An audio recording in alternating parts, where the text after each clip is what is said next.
وبعدين اخش الجيش عشان ادافع عن مين؟ عن اللي عايشين في الكومباوندات والفيلل والقصور؟ حبيبي انت ما حلقتش شعرك ليه؟ مش بكره عندك تقديم في الجيش؟ لا مو انا مش رايح. نعم؟ يعني ايه؟ يعني مش هضيع 3 سنين من عمري على الفاضي. هو الجيش بقى كلام فاضي؟ انا اللي خدت الجيش 2 سنين كانوا احلى 2 سنين في حياتي، وتعلمت فيهم معنى المسؤوليه وخاطرت بحياتك وحاربت عشان تراب البلد. عارف كل ده يا جدو، عارف. وهو ده بقى عيب ولا ايه؟ لا يا جدو، بس زمانكم غير زماننا. زمان كان اللي بيخرج من الجيش كان بيلاقي وظيفة مستنياه وشقة من الحكومة، حياة واضحة يعني. لكن أنا دلوقتي لو غبت سنة واحدة بس عن السوق هطلع ألاقي نفسي ببدأ من أول وجديد في الشغلانة اللي مفشوخة عشان أثبت نفسي فيها. والبلد اللي قوياك عشان تبني مستقبلك وانت محمي ومطمن ملهاش حق عليك. والاجيال اللي وقفت قبلك على الحدود مش جه الدور انك تستلم منهم وتامنهم عشان هم كمان يبنوا مستقبلهم ولا ايه؟ مستقبل ايه اللي بتكلمني عنه يا جدو؟ بعدين ادخل الجيش عشان ادافع عن مين؟ عن اللي عايشين في الكومباوندات والفلل والقصور؟ اللي بياكلوا وبيتعلموا وبيتعالجوا كويس؟ ولا عشان ادافع عن ارض ماليش فيها 50 متر اتجوز فيهم؟ هي البلد عملت لي ايه؟ يا ابني دي مشاكل اقتصاد مش بلد. يعني لو ربنا ضيق عليك الرزق هتبطل تصلي؟ لا طبعا، دي حاجه ودي حاجه. لا نفس الحاجه. حب الوطن فريضه لازم تحارب وتدافع عشان مش كفايه ان كل يوم بحارب فيه؟ بحارب في الشارع والمواصلات والغلا، بحارب في المستشفى عشان بس الاقي علاج التأمين الصحي بتاع حضرتك، بحارب كل يوم في الشغل عشان بس افضل عايش. مش كل حروب بسلاح على فكرة. انت وحياتك ونفسك.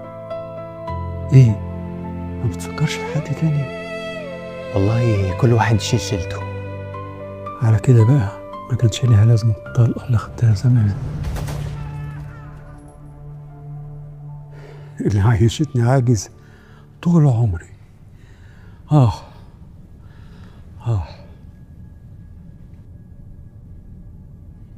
جدو انا ما قصدتش اقول كده. انا تسمع عن واحد اسمه شارون؟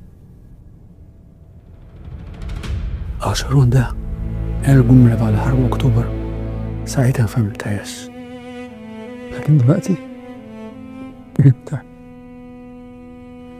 قال احنا مش هنعرف نحارب مصر ونهزمها الا لما جيل اكتوبر ينتهي ويجي جيل تاني ينسى الحرب ويتلهي في اكل عيشه ويقول زيك كده انا مالي. كل واحد يشيل شيلته. حاربونا في اقتصادنا عشان يوصلوكوا انكم تكرهوا البلد وتقوموا محبطين ومستسلمين، لكن مسيرنا نعدي الازمه دي ان شاء الله. انا عايزك بس تعرف انك يا ابني مش رايح تحمي حيطان، رايح تثبت لهم ان الجيل ده ما ماتش، رايح تشتري ادميتك وحقك في البلد دي. ولو مش مصدقني افتح الاخبار وشوف اللي محاربوش عرضهم وشرفهم بيحصل في ايه دلوقتي. فكر واعمل اللي انت عايزه.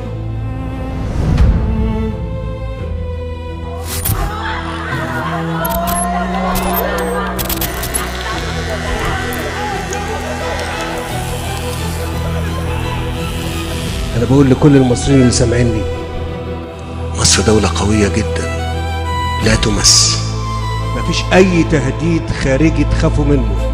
بقدرة الجيش اللي موجود في مصر ده والله لا يستطيع أحد، يا هنهزمهم يا هنهزمهم. محدش يجرب مصر.